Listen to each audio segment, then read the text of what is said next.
Hi, welcome back to Age of Wonders Planetfall and Guessagaingaming. My intention was to play this on a little bit, but I got literally one turn on and things started to happen, so I thought, okay, I'll just play it from now.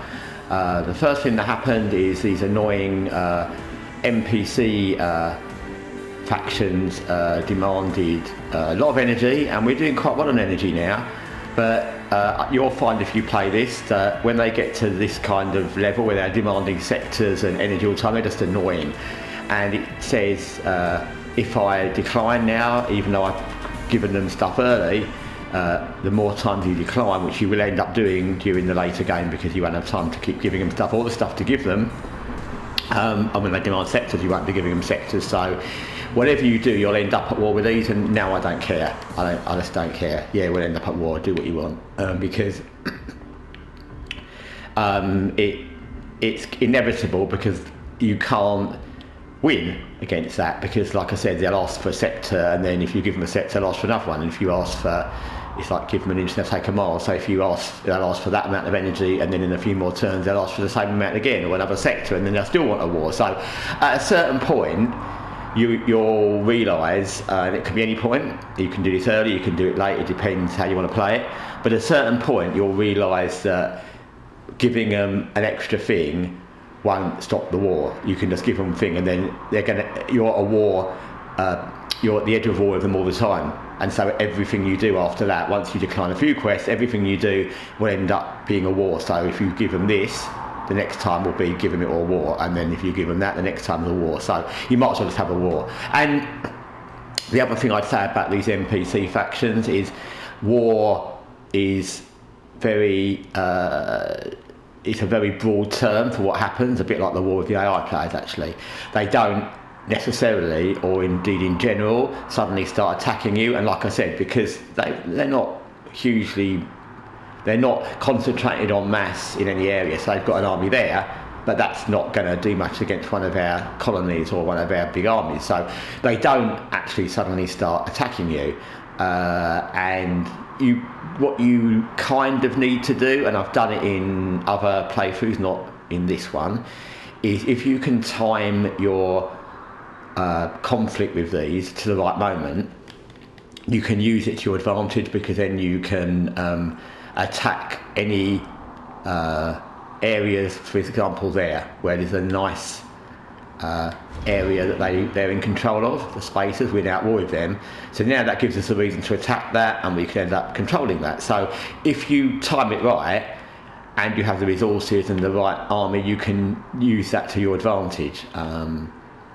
Unfortunately in this game, because I've never had enough army or enough resources, I've not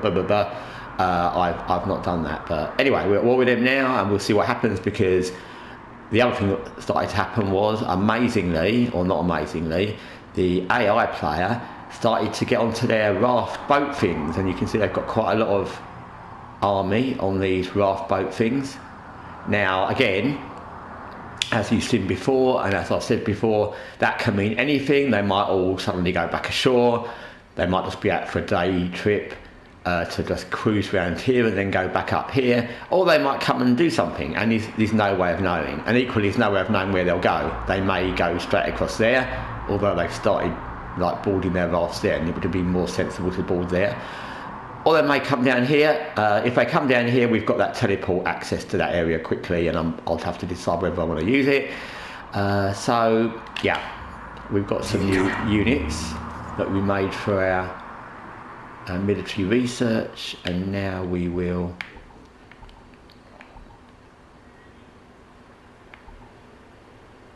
like I said, it's almost impossible to know which of all these technologies will be good, coupled with which will fit with which units you've got, and so we'll just do that one because it sounds nice.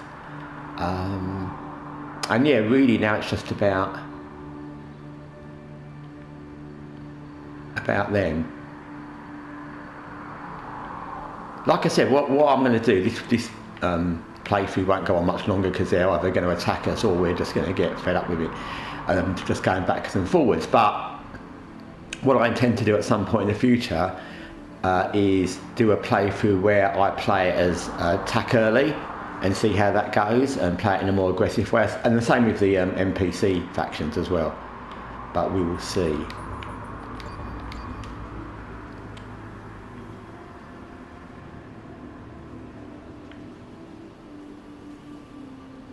It is, like I said, I suppose with most games it's very hard to know because you can't see into the fog of war, you don't know what they're doing, you don't know what kind of armies they've got, and like I said, they always seem to have a massive amount of army. It's always hard to know whether you can attack early because, you know, you're not going to have the resources in the army either. And I think because of the way this game is, like I said, mostly because of this fog of war thing, you're never going to really know it's the right time to do anything. It's always going to be a kind of guessing game. And the main problem with that, is that because you have to commit quite a lot of your army to attacking, because they're always going to have numbers, you can be sure of that. Early on they'll have numbers somehow. Then if you do commit, whenever you do, it's almost like an all or nothing, because if you commit to attacking early and you go into the fog of war and you find that they've got loads of armies waiting and they wipe you out, that's kind of ended your game, because you can't rebuild that amount of army to combat them. So it's always going to be a kind of all or nothing, and once you throw the dice once, that's kind of it. Okay, so they've got a load of army going that way, and they're probably going to, I'm going to guess they're going to attack that, and I'm not going to try and defend that because, as I said, I can't defend two areas with number. They've got army there, and we can beat them. There's only two of them, so we'll stay there. And if they do come through here and take that, that means they'll get access to that teleport, and the only reason that will benefit them is it means they can automatically transfer to there, but that won't necessarily benefit them a lot because we've got all our army there, so yeah, it is what it is.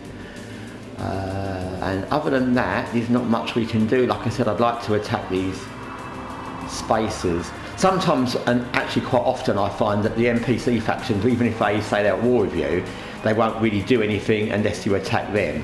And at the moment, I've not got the resources or the time to do that, so there we're going to build that. Oh, we've already built that, okay. We could build this. No other options. Oh, we could. Actually, yes, we're going to build the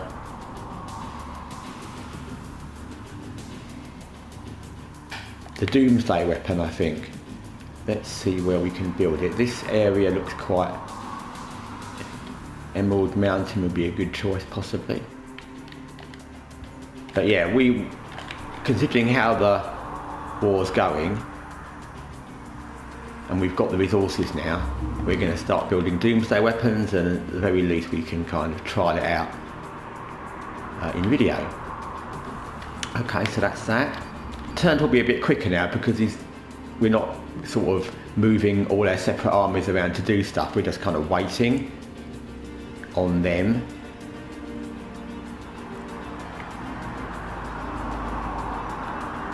And they're going to go back that way now.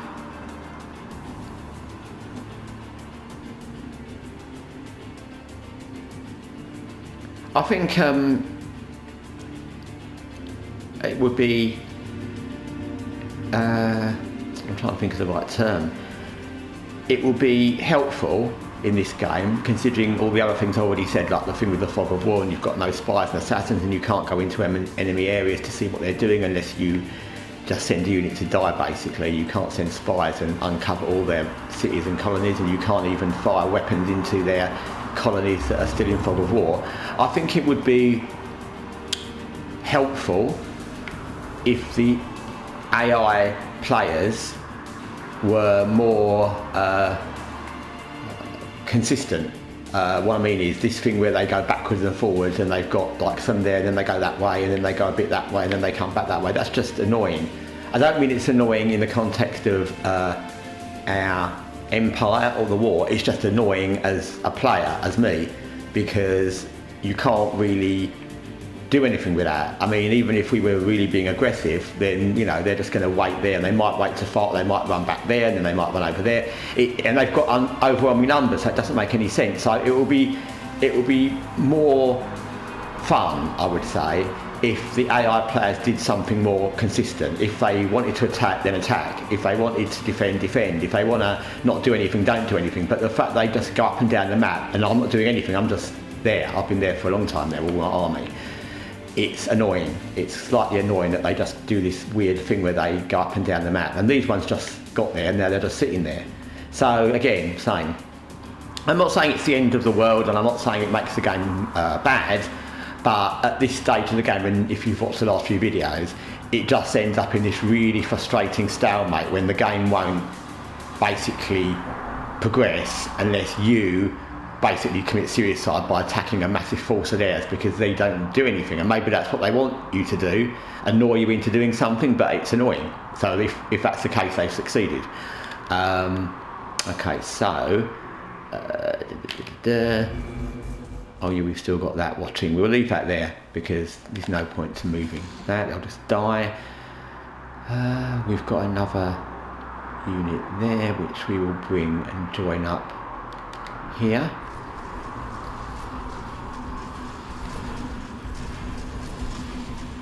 Looks like an Imperial walker or something. It sort of walks and sounds mechanical. So what else? We've got those there. We're not going to move any of these, obviously, because we're waiting for them to attack, which I assume they will. We've got that unit there, which we're just holding back in case of trouble over here.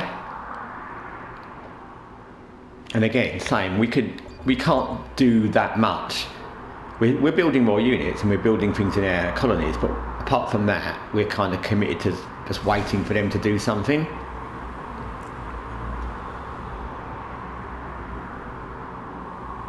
And now they're all going to go back that way and go there.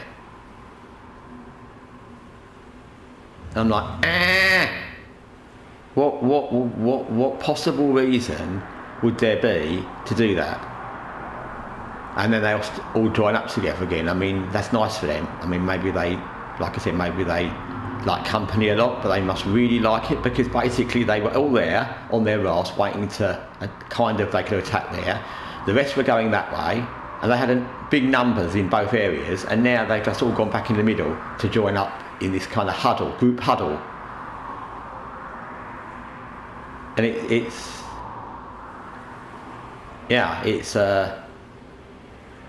slightly irritating.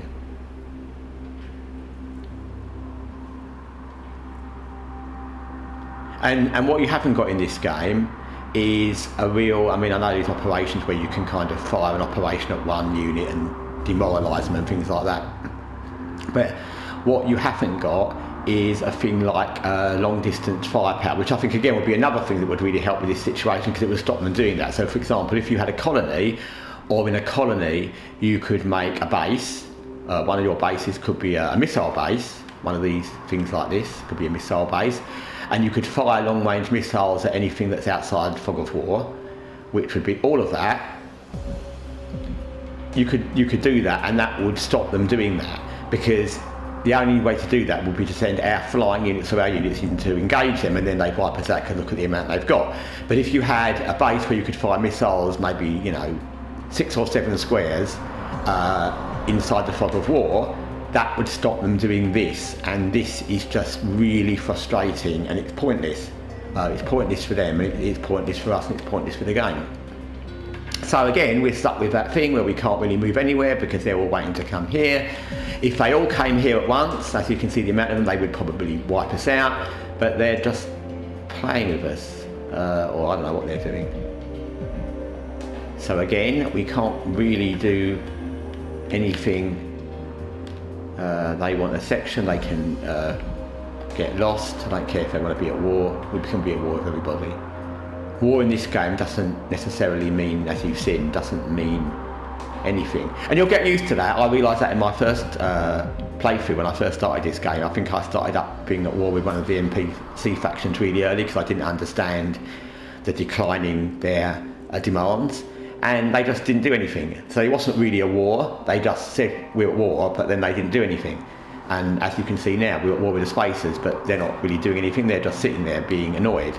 So war in this game has a really different definition than it does in many other games, because war can just be we're going to show a force, or it can be that we're just going to sit in our bases and be annoyed and say we're at war with you. So again, we won't do anything other than if we are still, I'm not sure what we're doing now. We're building a doomsday. Are we building a doomsday weapon? I can't remember. Yeah, we're building a doomsday weapon there. There we're building a visual garden or something like that. I can't remember what it's called. Entertainment plaza, something to make people happy, because those people weren't looking very happy. We haven't got anything we can build anywhere else. There we're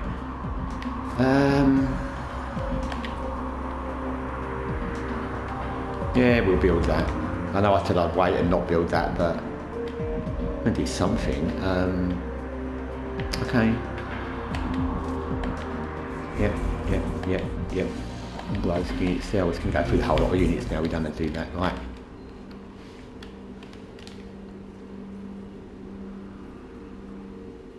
Imagine if this was a real like war, in real life, and wouldn't it be a complete waste? I mean, war's a waste of resources generally anyway, but just to have imagine if you were the commander, you've got overwhelming numbers, and yet you just waste your time building up numbers around the person's bases without doing much. So you've got all these resources just wasting around doing nothing, and the army would be getting annoyed, they'd be getting frustrated, they'd be losing morale. So it wouldn't make any sense. It's really weird. So, okay, now they're all coming there again. Millions and millions of them, as they do. And again, we won't do anything because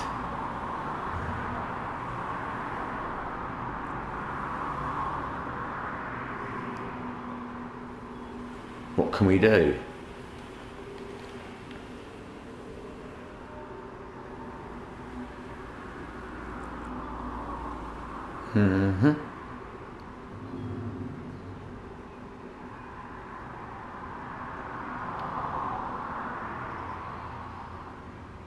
And the problem is, again, with this game, because of this fog of war thing, it's some silly rule if we don't care about that.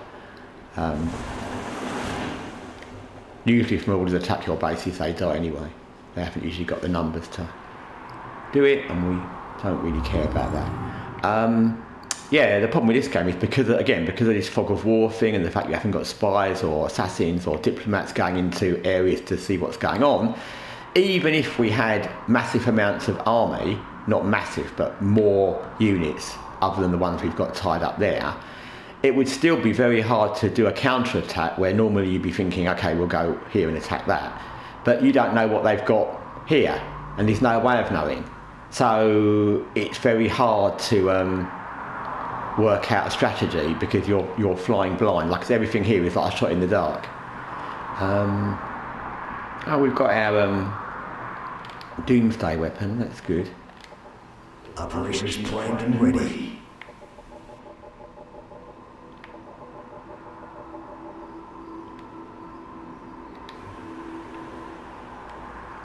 Any more operations we can do? I'm just looking. It's always good to check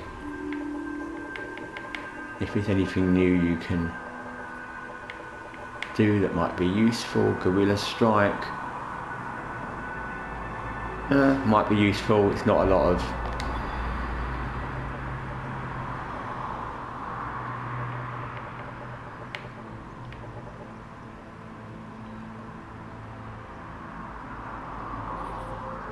that looks brutal.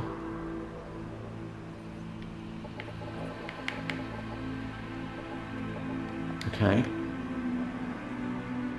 We finished another research thing, which is all very nice.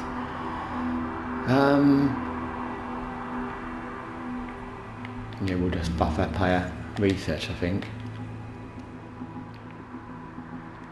Okay, let's see what happens.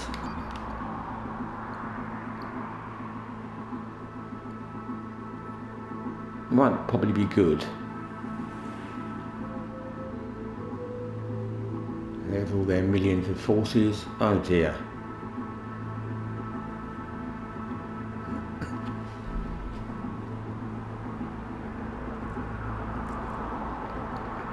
So you can see again, it's almost, I'm going to say unbelievable, but it's almost beyond understanding, because then they've all come here along our coast, and then a whole lot of them have gone back again. And I haven't done anything. You've seen I haven't moved a single army piece to influence their decisions. They just do that.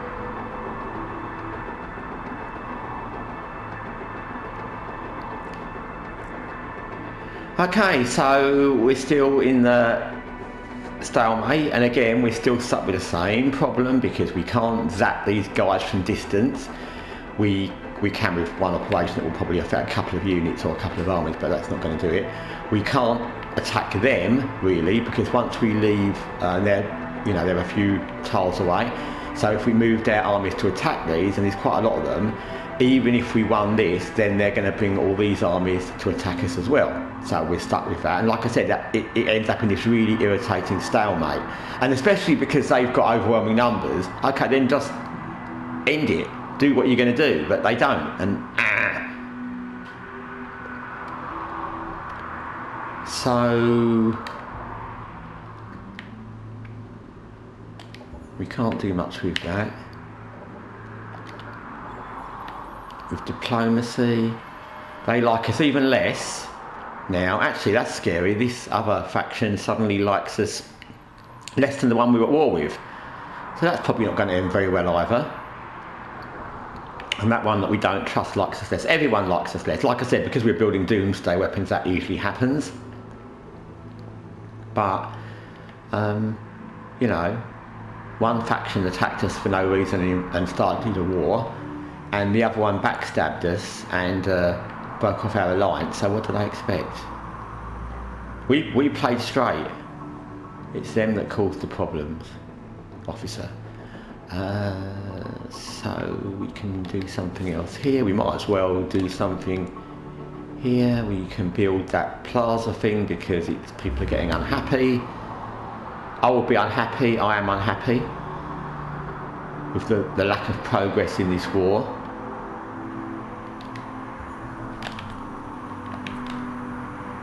Might as well build that as well.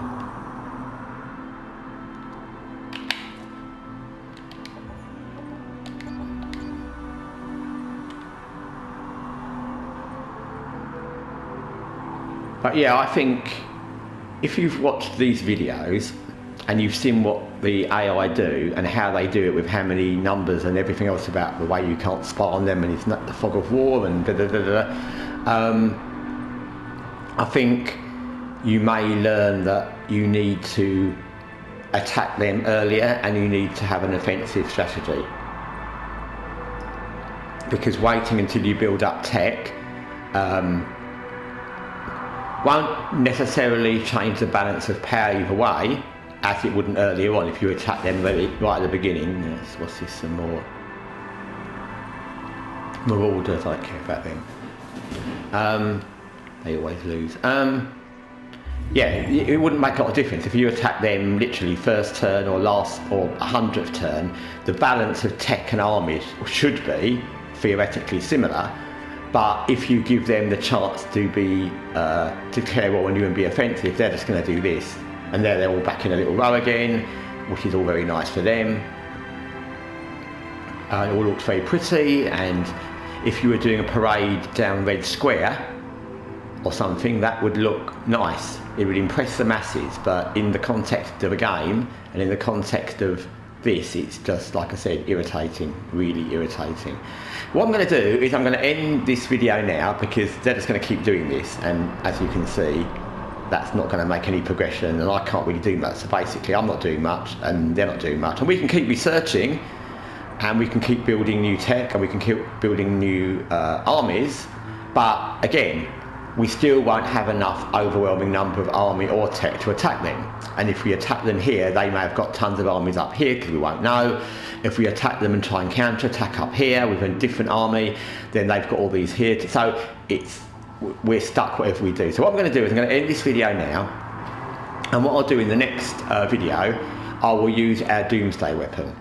And the reason I will do that is twofold. Number one, it will show you how that works, and that system. All the different factions in this have different Doomsday weapons, but how you operate them is the same. They all do different things. And also what that may well do is entice them into either surrendering and withdrawing, or it might entice them into attacking, but either one would not be a bad thing. So anyway, thanks for watching what you've watched, which is a lot of armies move up and down. And I'll be back next time when I'm going to attack the AI faction of Claudius Proton with a Doomsday weapon, and they thoroughly deserve it. Anyway, thanks for watching Guess Again Gaming, and take care till next time.